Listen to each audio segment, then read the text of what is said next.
শেষ পর্যন্ত কারাগারে খুলনার সেই এসআই সুকান্ত কুমার দাস।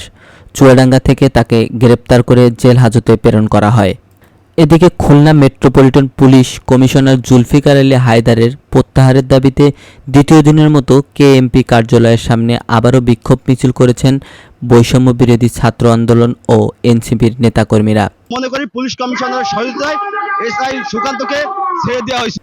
এইচএসসি পরীক্ষার কারণে বুধবার রাত থেকে বেলা ৩টা পর্যন্ত বিরতি দিয়ে কেএমপি কমিশনারকে প্রত্যাহারের এক দফা দাবি ফের শুরু হয় বিক্ষোভ। এ সময় বৈষম্যবিরোধী ছাত্র আন্দোলন ও এনসিপির নেতাকর্মীরা বলেন, শুধু ছাত্র আন্দোলনের গণগ্রেপ্তার ও নির্যাতনের সাথে জড়িত কেএমপির ডজনখানিক কর্মকর্তার বিরুদ্ধে মামলা হলেও এখন পর্যন্ত আইনগত ব্যবস্থা নেওয়া হয়নি। কেন তাকে ছাড়া হলো? এই জন্য আমরা চাই পুলিশ কমিশনারের তাদের এই দাবি না মানা পর্যন্ত আন্দোলন চালিয়ে যাবে বলে ঘোষণা দেন তারা।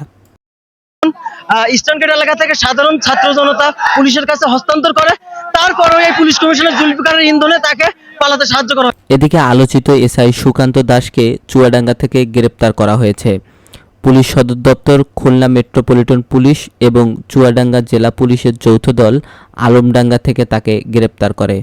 বিকেলে তাকে আদালতে হাজির করা হলে senior judicial magistrate Yasmin Nahar তাকে জেল হাজতে প্রেরণ করার নির্দেশ দেন।